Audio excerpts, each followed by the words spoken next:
guys, it's Mama, and before we get into the video, I just wanted to let you guys know real quick that we have a Minecraft server, and it's been super fun and like really cool to run this thing and see everyone's creations. So if you're interested and you like Minecraft, you should 100% join. Everything you need to know to be able to join the SMP will be in the Discord, which is linked in the description. So yeah, I hope to see you there. This is the video. It's called Analyzing Evil Obsession. For anyone who hasn't seen Obsession, fair warning, there's gonna be spoilers. So go watch the movie. Let's watch. Alright. This is Bear, for anyone who doesn't know. And welcome to the 279th episode of Analyzing Evil, featuring Obsession. Obsession has become a phenomenon is an understatement. And Obsession has become an obsession. All around, that only makes sense. And the evil found within this story is beautifully crafted, and more than deserved to be discussed in an episode in this series. And that's what we're going to do here. So without further ado, let's begin.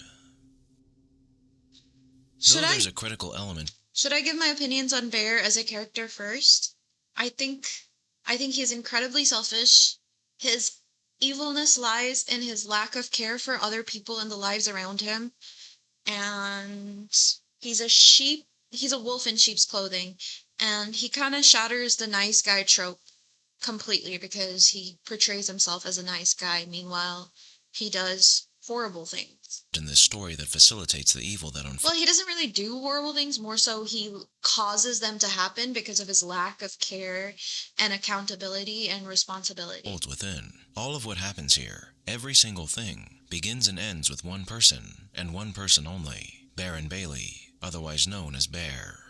We don't know too much about Bear's backstory, but at some point in time, Bear moved to the town. I think it's an interesting thing that they decided to name him Bear, because bears are, kind of always seen as cute in TV, but then they're also predators. So I think that's interesting that he's named Bear. Story takes place in either and I think everything in this movie is very and that she passed away sometime before the events of this film.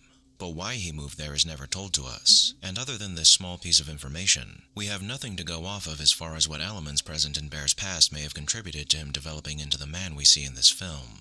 Based on his overall character, I think it's reasonable to assume that Bear was likely starved for attention throughout his childhood, either when he did live with his parents, because he never really had parents, because his nana may not have been the most attentive caregiver, or perhaps due to a combination of all three. However, whatever there is to be divined about what contributed to Bear becoming the man he is in this film is purely speculative. What isn't up for interpretation, though, is the fact that Bear is a self-absorbed, needy, insecure, and cowardly young man whose ego-driven desire to win Nikki's affection for the sake of his own satisfaction and inability to obtain that love through regular means is what made all the horrendous events that played out over the course of this film a possibility. And the signs that Bear was the man capable of making all this happen were there from nearly the very beginning of this story. When we're first introduced to Bear in the opening of the film, he seems innocent enough. More than innocent, in fact. A nervous young man who's unsure how to approach women, that desperately wants to learn how.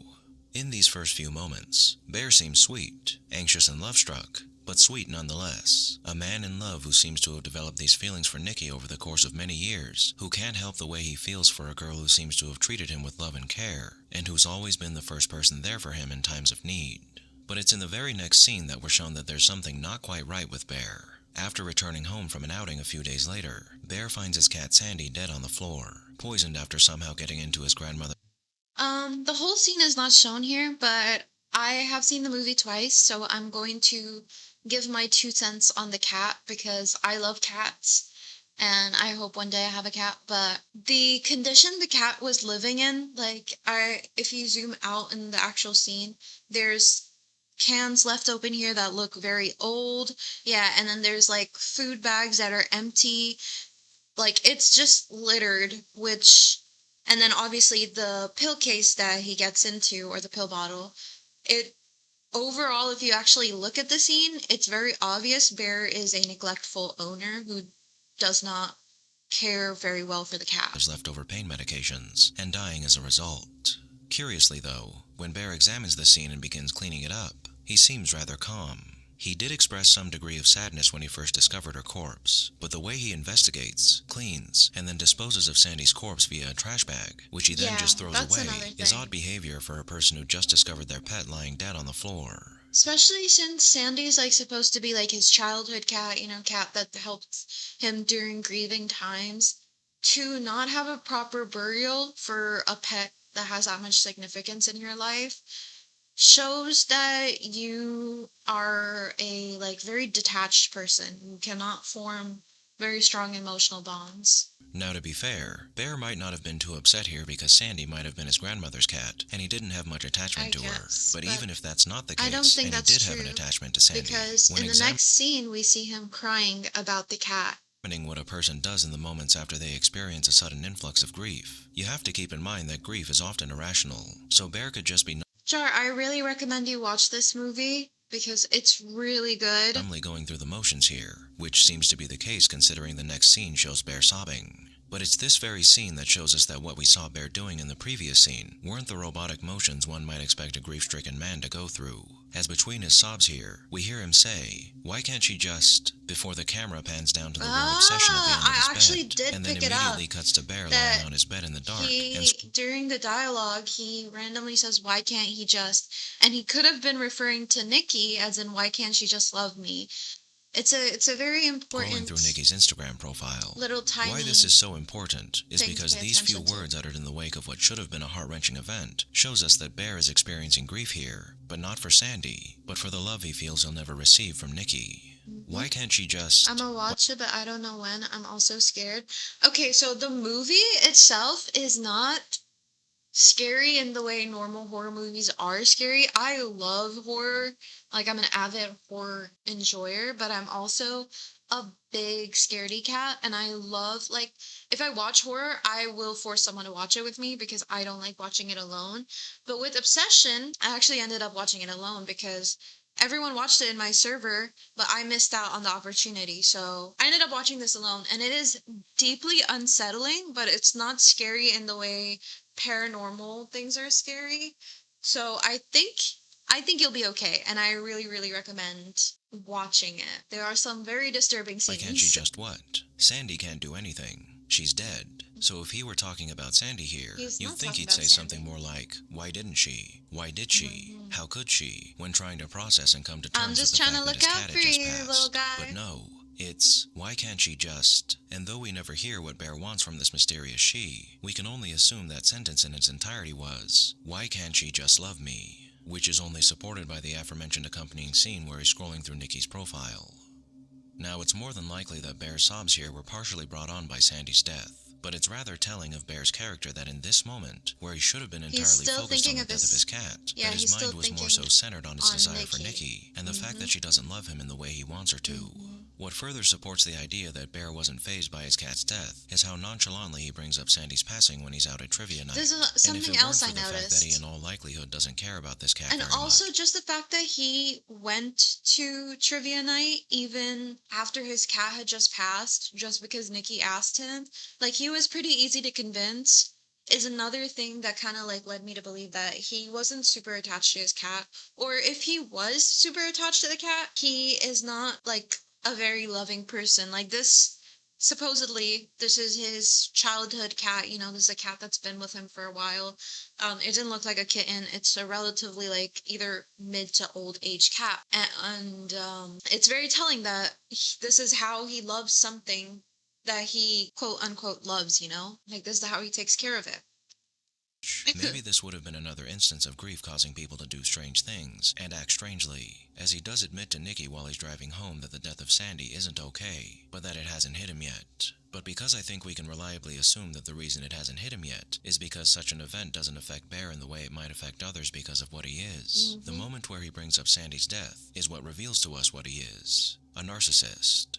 Now, initially, that might sound Ooh. strange. The interesting thing is, like, Bear is our main character. He's the one who's having these things done to him, but as you watch the movie, I feel like it's kind of difficult to ignore Bear's part in what's happening, and that he is actually, in my opinion, he's fully responsible, but for some people he's not fully responsible. Narcissism, or the fact that he's a narcissist at all, is not Because what you typically might expect. And he's that's very fantastic. insecure As as like well, anything, so I feel narcissism, like or narcissistic narcissism personality disorder, is on a spectrum. And not every narcissist is the stereotypical egomaniac who spends most of their free time kissing their own reflection. No, Bear is not a malignant narcissist whose behavior is overtly egotistical. He's a subtle narcissist, a poor me narcissist, one who believes that the world is a cruel place that has made life unfair for a man who deserves to be loved. Another thing I think that Bear thinks and like kind of reaffirms that he is a narcissist is that he assumes like if Nikki would give him a chance that he is right for Nikki. He assumes that she would want him if she gives him a chance, you know, like he assumes that he knows better for her than her. I think so. And this only becomes more apparent as this story progresses. But why is this casual mention of Sandy's death our first indicator that Bear is a narcissist? Because this is a tactic that narcissists like Bear use to get the attention they feel they deserve or need. What happens as soon as Bear brings up Sandy's death? Well, Nikki and Ian don't hear him, so they walk off. But Sarah does. And what does she do? She hugs him and offers him her condolences. But that's something natural for someone to do in this situation. So again, why is this a sign that Bear is a narcissist? Because of the way Bear brought up Sandy's death. And why? Just prior to him bringing up Sandy, Bear was interrupted by Ian and then Sarah while he was talking to Nikki and trying to score points with her. And so in a moment where the attention he felt he deserved and this opportunity to further his goals was taken from him, he chose to reveal something that would instill pity within those around him, so they would then redirect their attention back to him, with the hope that Nikki especially would do so, and lavish him with the tender affection and attention that he craves from her. Which is made even more evident by the fact that when Sarah hugs him, he first smiles, and then looks increasingly distraught as his eyes slowly move towards the path Nikki and Ian took as they walked away, showing us that he's likely staring at Nikki, wishing that Sarah were her. Now where does a person learn to behave like this? Well, it's actually natural, as it's something that we all know to do inherently from birth. What does a baby do when they need something? Well, they sure don't ask politely. They cry and scream, which are the only things they can do to express to anyone around them that they're in distress and that they need attention. Now, as we grow older, this behavior typically lessens as we develop better forms of communication to use to express our needs, and realize that affection and attention from others is earned, and is not something that should be coerced out of others. But even in toddlers or young children, you'll find that they'll cry for seemingly no reason at times, or even fake injuries to get your attention and your affection. But again, at some point though, this behavior does typically stop. But if you weren't given much attention when you were a kid, then it's more likely than not that you continue to behave like this throughout childhood, and possibly even into your teenage years and beyond. Yeah, that makes sense. And this is the case for Bear. Bear, who was likely starved of attention for the majority of his young life as I mentioned earlier, is on the inside, still a baby who knows that the quickest way to get their caregiver's attention is to cry as loud as he can. Like, not getting enough attention also probably attributes to his insecurity and like low self-esteem. Kid who would scream Bloody Mary over a scrape, so long as someone would notice him and give him some attention for a while. Now you can't really fault a kid who feels forced to resort to this kind of behavior to get attention for doing so, as we all, especially when we're children, require the attention of our parents or other caregivers in order to develop into well-adjusted adults. So of course Bear, who likely was that attention-starved kid, would develop into an adult who felt that coercing people into paying attention to him and lavishing him with affection was an okay thing to do. And that's the difference between the average person who understands that using their cat's death specifically for the sake of getting people's attention and getting another thing about Bear that wrong. kind of reaffirms this is that he is of the mindset that only Nikki paid attention to him, only Nikki cared. Meanwhile, he's in a group of friends, right? And as we find out later, Sarah actually has a crush on him. So he's in a group where he is noticed by other people and they do care about him. Ian is his best friend. This girl has a crush on him, so she's kind of impartial to him. So clearly it's all in his head. And he likes to like Bear who, feed this idea that, oh, Nikki's the only one because he's kind of obsessed with her. Whether instinctually or purposefully, only cares about what such a situation can do for him and his desire to be loved. In this case, by Nikki specifically. Now, in accordance with the title of this film, Bear is an obsessive, a person who, once they feel that something or someone belongs to them, will stop at nothing to make sure that they do indeed belong to them. That isn't to say that crushes like the one Bear has on Nikki are inherently bad things. Far from it, as plenty of beautiful love story have begun with the affections of one person for another slowly becoming known over time, and a relationship blossoming as a result. But here is the crucial difference between someone like She's Bear so who wants the pretty. person they're infatuated with to love them no matter what, and a I person who's looking understand to why find Bear is love. obsessed with her. If you're looking to find love, you're doing just that. You're moving through the world anticipating that at some point, the right person is going to come along who you're going to make a connection with, that you're then eventually going to fall in love with, and they you. And when these feelings begin as a crush, a well-adjusted person will pursue the object of their desire, and then either win their affections and proceed to live happily with them, or they'll fail to do so for any number of reasons, and move on. But for someone who's obsessed with another, there is no moving on, only the mad drive to win their affections no matter what it takes. And if there is, moving on for them typically manifests itself in dark thoughts and spite-filled condemnations of the person they were obsessed with. The bitch or asshole who couldn't see the prize sitting right in front of them who, for the rest of their days, is going to have a special place in their mind as a monster who should have known better. For the love that people like Bear wish to extract from others is always for themselves, and themselves alone. They don't love the person they're obsessed with. They love the idea of them and I what they think agree. they'll bring to their lives. The I agree, romanticized version of them that they believe will result in the manifestation of true because love. true love is very quiet and sometimes even boring, and like, you know, it's steady. It's not like obsession or like a crush where everything you think about revolves around that person and it's like very fantasized and idealized version of them that is just not true, where you turn a blind side to their flaws or anything that actually makes them human and they're like this perfect being in your mind. So I don't think he's actually even in love with not always passion. Yeah, it's not always passionate. Like it's slow and steady. You know, you choose to stay with that person even when things don't feel, you know, super exciting and all perfect and whatever. But my point of bringing this up is that I've always, like, even while watching the movie, understood that Bear was never actually in love with Nikki. He was in love with the idea of Nikki that he created. Or he not even in love, he was obsessed. When in reality, romance, while And being important, I think Bear is not mature enough to actually be in love with anyone. I don't think he understands what love is, because during the small montage of their relationship where things started to get repetitive, it showed that Bear was kind of getting bored of Nikki. in any loving relationship, is not the same thing as love. And I think And for that's the what led obsessed, to like Wish Nikki wanting to try even harder for his attention and therefore leading her to become more crazy. the care they show their obsession is only ever shown as a means to that end. And we see this with Bear and Nikki when he's driving her home, and they have a conversation about Nikki putting in her 2 weeks at their job. Bear starts off by saying it's going to be weird not seeing you every day. And when she says she isn't happy there, he replies, "It's just a job, Nikki." Yep. Notice how he completely ignored the he fact that she completely wasn't ignores happy here, her. and instead tried to offhandedly Ignores- convince her that she shouldn't be, because it's just a job. Bear isn't hearing Nikki at all here. All He he's thinks he hearing knows is that better soon for enough, her than he's she going to have does. reduced access to the And he woman he's doesn't. obsessed with, and so Yep. his mind immediately Yep, jumps yep, to yep, any yep. response that could cause her to reconsider quitting. Mhm. There is no, "I'm sorry Selfish. you're unhappy," "Oh, I didn't know you were unhappy," or There's well no wishes, empathy. only an attempt to get her to go in the direction that he wants her to go.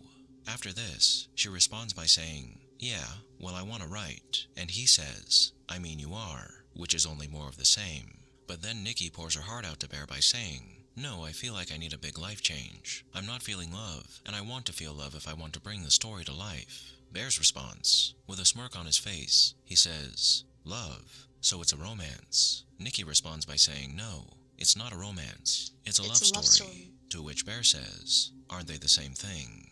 But this entire conversation for Bear is all about manipulation, guiding Nikki towards reconsidering her decision and belittling her He's dreams. also completely oblivious to the fact that he is so self-centered and so like doesn't care about anyone else around him, and also oblivious to the fact that these two are not compatible, because you have Nikki who's trying to have like an actual conversation and being like they're not the same thing, and you know, he could have asked her to elaborate if he didn't get it, but they're just not on the same wavelength, and so realistically I don't think the relationship might stay with would have him ever and worked. forget about any silly aspirations that might pull them apart.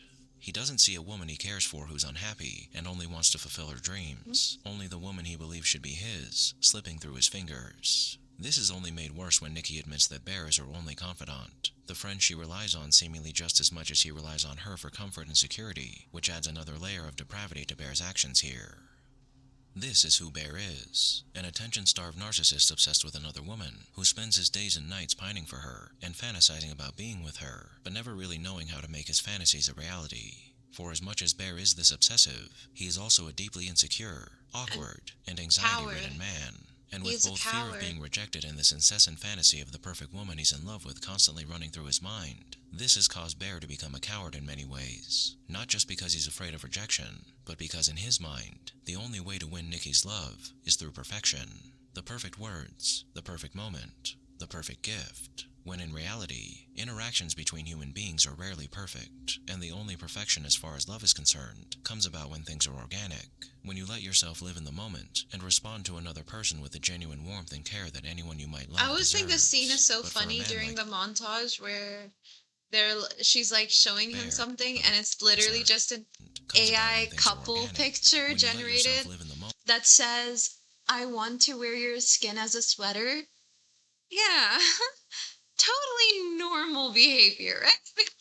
And respond to another person with the genuine warmth and care that anyone you might love deserves. But for a man like Bear, even when that perfect organic moment is staring him right in the face, he's incapable of capitalizing on it, with fear and Yeah. anxiety clouding his judgment and pushing him into believing that he's just going to make himself look stupid and ruin everything You're if he about doesn't to do figure out the everything whole perfectly plot like the way he through imagined. this And that's the tragedy of explanation of Bear's Bear. character.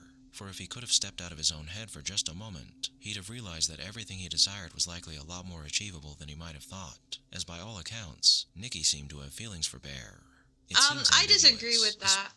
I think she would have maybe given him a shot, but I don't think she had especially feelings when you for consider him. that Nikki supposedly told Sarah that she saw Bear as a little brother. But people tell little white lies to hide their true affections for people all the time. And as Nikki said, when she has a crush on someone, nobody knows. But in that moment when Nikki asked Bear outside her house if he liked her, I have a feeling that if he admitted he did, that would have been that, and their relationship would have blossomed from there. And though that relationship might At have least ended up there would being have been a toxic because chance of who for an Bear is, none of the organic horrendous things that occurred in this story would have ever happened. But with organic Bear behind the relationship, wheel, you that know? was always an impossibility. And though he couldn't have known what was coming next, he's still very much to blame for all the horrid things that happened after he made his wish. I agree. I wish Nikki Freeman loved me more than anyone in the fucking world. A wish made believing that it would end up being what all Doesn't wishes that girl have problems too? Obviously, doesn't every human being have problems? typically But are. the thing is, we never see her problems because this is all Bear's POV, and from here is where the movie actually starts because he makes a pretty corrupted wish on this thing called a one wish willow, which is like a tree branch from a willow tree, Anyone and in the yeah, fucking world. A wish it's made believing essentially that it would like end up being what all cultish wishes typically are. or a Nothing. cult, A prayer made with the you know. breaking of a novelty toy that anyone would have assumed was as I meaningless mean, they sell it as like a toy, but really it's in like a shop full of like mildly occultish things like voodoo dolls and crystals and all those as could things. be. But here, in this story, it meant everything. From this moment on, the woman known as Nikki Freeman would be replaced and imprisoned somewhere beyond the ethereal veil that separates this world from the otherworldly. And in her stead would come a creature that we'll refer to going forward as not Nikki. But who, or what, is not Nikki? Well, at first, I thought maybe she was a demon, and that Nikki had been possessed by some sort of succubus. But Curry Barker confirmed that what we're witnessing here isn't demonic possession. And while we may never know just exactly what's going on here, when we take a closer look at not Nikki's behavior, the probability that she's something very specific becomes This is my interpretation is that because he wished for something that was completely at odds with Nikki, like Nikki Freeman as herself was not in love with Bear. And he didn't just wish for love, he wished for her to love him more than anyone else in the fucking world, right? So, obsession, basically. Forget your family, forget your close friends, just love me. Like, you have to love me the most. And so, because it was at odds with what she really is as a person, because she didn't feel that way about Bear, I think he brought in, like, summoned into the world something else that kind of took control over her body. And I refer to it as Wish Nikki, which then only exists to love Bear. Like, that's the only purpose of Wish Nikki is to satisfy and please Bear. much more likely. That being nothing. Nothing at all. And Now, what I'm about And as we kind of watch, like Bear eventually does kind of start getting bored of their mundane relationship, Wish Nikki has to work harder for the attention and the love of Bear because he's just not that into it, because he doesn't actually know what he's wishing for, and he doesn't actually love Nikki like he thinks he does. So he ends up causing the Wish Nikki to do even more unhinged things to kind of compensate for the fact that he's drawing away from the relationship. To say is purely speculation, and I could be completely off base here, right on the money, or somewhere in between. But that's the beauty of interpretation and film analysis, as it's often the case that any given person who watches a movie will come away with a different take than the next. So if you have a different The take, scene that they're having playing in the background please let us is all know crazy, down by the below. way. Now, when Bear makes his wish, Nikki instantly begins acting strange, with her making confusing statements about Bear's cat, and her demeanor shifting between giddy, manic, intense, and sorrowful in the span of just a few minutes, which is entirely out of character for her, even if we've only been exposed to her overall personality for a short amount of time. But as you all know well, this behavior only grows increasingly more strange as the film progresses. I don't think I can ever actually say all my opinions on this movie, because I have so many. I've like deep analyzed every single scene, because I think there's an infinite amount of things that you could talk about. Haven't seen it? Highly recommend it. It is. He manages to pierce through the prison she's seemingly been placed in, are what emphasize for us the most that whoever this is, it's not Nikki. So who or what is it? If it's not a demon, By the way, what could this spoilers. clearly separate Spoiler entity be? warning Well, I mentioned if a you moment haven't ago seen. that she's nothing. And what I meant by that is that not Nikki was essentially a blank slate of some sort that got infused with the real Nikki in order to make Bear's wish possible. If we think of the wish-granting process like computation, as the magic that fuels the One-Wish Willow was calculating how to grant Bear his wish, it found that the real Nikki was incapable of...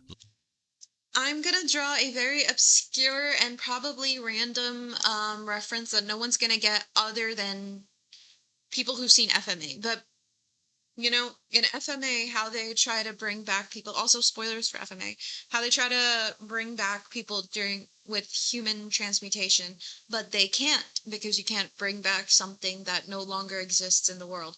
I think it's similar. Like, it ends up creating something that just isn't there, because so it grabbed her the real soul Nikki just and placed a doesn't completely love blank one him into like her that. body that it then downloaded her memories and personality into, while simultaneously giving it the directive that it loved Bear and Bailey more than anyone in the entire world. This is why, in the first moments that not Nikki appears, she seems confused and acts bizarrely, because she's blank spiritual or supernatural matter that has been forcibly made to be a direct copy of this woman in a matter of seconds, and so it's getting used to existing for the first time. And because it never was a human, and is only a thing attempting to be a human, for the rest of its existence, it will simultaneously act in ways you'd expect a human to, and in ways that you wouldn't, with its willow-given purpose causing it to behave in ways that satisfies its overwhelming need to love Bear as much as humanly possible, and its movements being strange and creepy as it tries to behave in ways it feels it needs to, in response to any given situation involving Bear, whether positive or negative. In my opinion, why she gets more and more unhinged and starts acting demonic is because Bear no longer loves or even remotely pretends to love Nikki, and that is the only reason this version of Nikki exists. And so it has to constantly try harder to satisfy his wish of wishing that Nikki loved him. When you consider that not Nikki is likely warring with the real Nikki for control over her body throughout this story, also it makes sense that it will often move in ways that reflect the confusing storm of emotions, both artificial and drawn upon, that are raging inside of it, especially after things start to fall apart for it. A great example of how this thing is attempting to make do with Nikki's own experiences, while simultaneously attempting to do what it feels is best in order to please Baron, is given to us early into her transformation, when she takes Sandy out of the trash and creates a shrine to her for Bear. When Bear sees this, he's understandably freaked out, but not Nikki is confused, as it knows that Baron just lost his cat, and by rummaging through Nikki's memories, it knows that's not a good thing. So in an attempt to make him feel better, it does what it's seen other people do in Nikki's memories when they're faced with death. It creates a memorial to Sandy, a thing to help Bear cope with her passing, and to revere her. But it doesn't understand that there's a distinct difference between holding a funeral for someone or an animal, and digging their corpse out of the trash, and making a shrine to them on the kitchen floor. That's why, when Bear stumbles upon this scene, not Nikki is confused, unable to understand why the supposedly helpful thing is upsetting Bear, And when he says it's fucked up, she Interesting. says she doesn't know if it's fucked. And when Bear replies that it is, she hesitantly asks if that's good, which is a perfect example of how not Nikki is Interesting. only I mimicking hadn't. human behavior in Yeah, the way I it believes didn't is really best, think of and all of this. That all of doesn't this is understand why just that behavior is mimicking less than human adequate at behavior, times. and that's why Despite she this, asked for a such time after weird they officially questions. enter a relationship, things are rather picturesque for the couple, with a whirlwind romance ensuing that's everything Bear could have ever hoped for. But not Nikki is not Nikki, and so once it's forced to face anything new or adverse, it begins to behave in ways that are utterly psychotic as it attempts to figure out what to do, and deal with the negative emotions it has that it isn't supposed to have, because any amount of perceived negativity from Bear or anyone around him is taken as a direct assault on its prime directive, to love him more than anyone else, and This to movie receive is that same love so from him in freaking turn. good. And because this is essentially its only function, when that function starts to go off the rails, it Yeah. malfunctions. This is why there's a slow degradation of Not Nikki's sanity as this story progresses, This because is what I Not think Nikki is too. the idealized version of Nikki that Bear had in his mind made manifest. And when the fantasy starts to come into contact with reality, Not Nikki begins to break, and to break everything around it in order to make sure that what it was made for is maintained no matter the cost. But with all the horrifying and abusive things we see Not Nikki do in this film in mind, does that mean that Not Nikki is evil? No, I don't think so. Everything in Not Nikki's mind is superseded by its directive to love Bear, so morality is arbitrary for it. It likely knows from Nikki's memories that what it's doing is wrong at points, but that doesn't matter, because nothing matters more to it than ensuring its love for Bear, and his love for her, is protected at all costs. Because I think that's true, I don't feel it's right to label Not Nikki evil, as it's more so I an agree. automaton attempting to fill its function than anything else. Agree. No, I think who's what's evil really is evil in this story is Bear, Bear. and the wish he Yeah. made. But that wasn't the case initially. As we discussed earlier, Bear making the wish he did was more so made out of frustration and desperation than anything. And he, like anyone else, couldn't have imagined that this wish would actually come true. The Okay, wish fair itself enough. is evil because it's one that's designed to force another person into doing something or Yep. becoming something against their will. But It's basically about control. He takes control again, of Nikki. he had no real way of knowing that this Yeah. wish would be fulfilled. Agreed. But once that wish was fulfilled, and Bear willingly chose to ignore Not Nikki's behavior so he could enjoy her love like he always wanted to, slowly but surely, his actions become more and more nefarious. At first, he does seem apprehensive about this new Nikki, as he even admits to Ian that she was acting strangely the day after he made the wish. But he does withhold the fact that he made that wish from him, instead trying to rationalize it in other ways. One of the things that I think is that immediately after when he makes the wish, she comes over, she stays with him, they kiss, and then she like jumps away, like what the fuck is going on? He searches up like whether the one wish will work. So clearly it's in his mind, in his like consciousness, not even subconsciousness, that there is a realm of possibility that this wish worked on her, and what he is with is not the real Nikki. It's the Nikki that he wished into existence. Which Nikki seemingly does for him when she tells Ian that she was drunk and high the night before. Now, to be fair, he probably didn't want to mention the wish to Ian because of how absurd it would sound, but the fact remains that even after he discovered a memorial to his cat on his kitchen floor, he didn't think to investigate the One Wish Willow further or do anything to reverse what he'd done to this girl. Throughout Maybe, in these beginning thing, I felt like he just had an air of carelessness. He didn't do enough. stages, he didn't Which, believe that his wish actually worked, or he was in denial. like, if you see, your quote unquote girlfriend digs up your cat and puts it on the kitchen floor as like a creepy memorial and doesn't understand why it's wrong, I feel like you would be like, huh, that's weird. Especially someone like Bear, who's been friends with Nikki, so he knows the real Nikki would never do something like this. Perhaps that's giving him too much credit, as he was more than willing to enjoy the fruits of this sudden affection she had for him, without really thinking twice about what he'd done, what she had done, and what she was becoming. This only becomes more egregious as the film progresses, as even after strange behavior, Bear still does his best to move past and ignore these things, due to his selfish need to have this woman all to himself, and to enjoy her love, even when he understands that this isn't the real Nikki, and expresses that he wants this falsified version of her to be more like the real Nikki. But the most damning moment for Bear in this entire film, the moment that puts aside any doubt about how horrendously self-centered he is the scene where Nikki manages to break through while Not Nikki is sleeping, and she begs him to end her life. This happens twice. There's two scenes where he can actually talk to the real Nikki.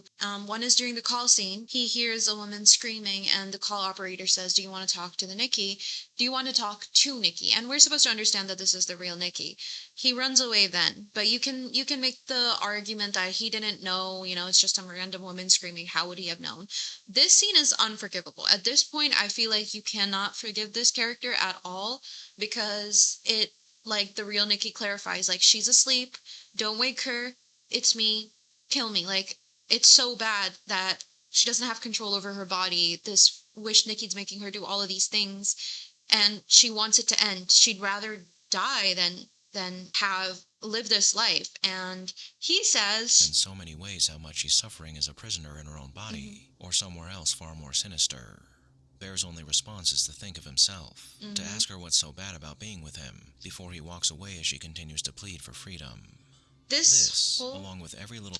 This whole sequence, and then what leads up to it, like if you've seen the movie, Sarah dies in a very, very brutal way, is, I feel like, the perfect Flark him. Exactly. This is like the perfect, like, scene, two scenes back to back that show just how selfish he is, because not only does he ignore real Nikki, he waltzes on over to Sarah, knowing that Wish Nikki has done crazy things to hurt herself. So far in the movie, she's only hurt herself, but it's been very violent, and he knows that she's capable of doing, like, something crazy. He still goes to meet Sarah and puts her life at risk, and then she ends up dead.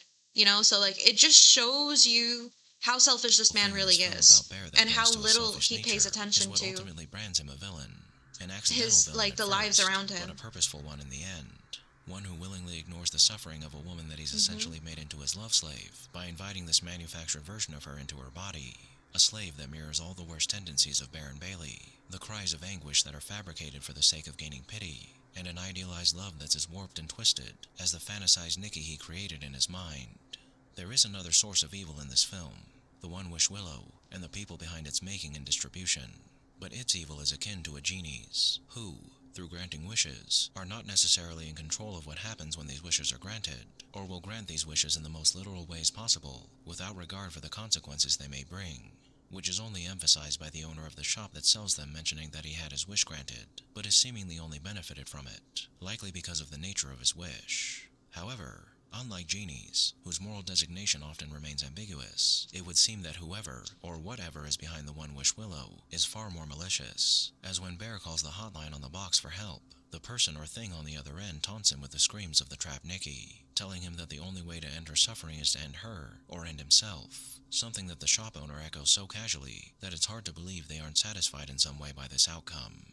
As much as that's true, Bear is still responsible here for stringing this affair on as long as he did, with every ounce of harm coming to Nikki, Sarah, and Ian coming as a result of his actions, and his willingness to endanger them for the sake of his own desires. I also feel like throughout the movie, he wasn't desperate enough to try and fix it. He saw, as long as she didn't act crazy, he was okay with keeping her around as a love slave, essentially.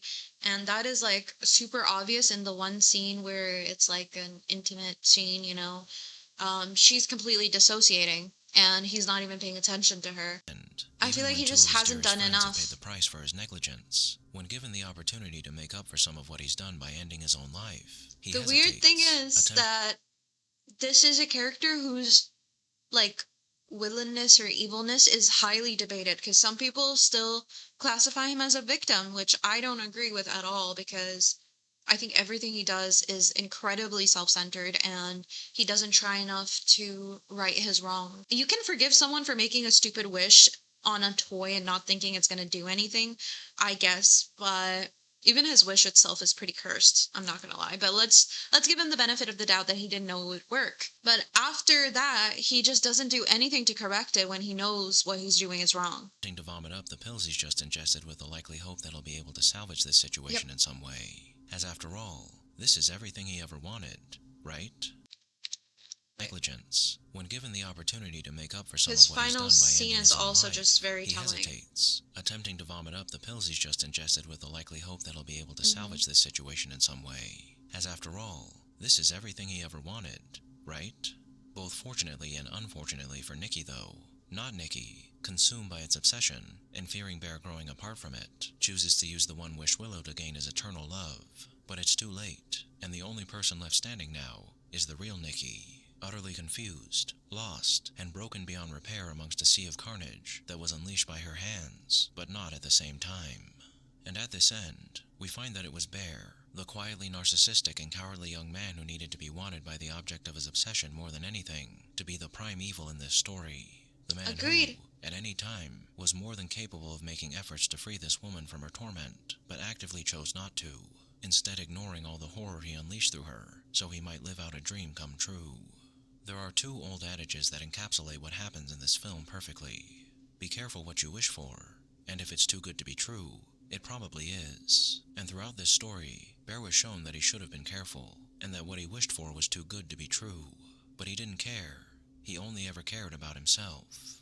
Curry Barker expressed in an interview that this film, and the relationship we see between Not Nikki and Bear, is meant to present to us viewers the worst aspects of toxic relationships. Relationships where both parties are guilty to some degree of behaving in ways that are abusive, harmful, and dangerous. And while it does accomplish that quite well, in this case, in this scenario, Bear is just Nikki is far not at more. fault here, Yeah. nor is Not Nikki. For one is innocent, and the other a creation of an insidious wish that was granted to a wholly self-centered, spineless, and weak man who cares not for anyone but himself and his own Agreed. well-being. Agreed. And for This is that, literally and what for I everything that what I unfolded in think. this story as a result of the fantasies of Baron Bailey, he will forever and always remain a villain, and a man who sacrificed all around him, and himself, to evil.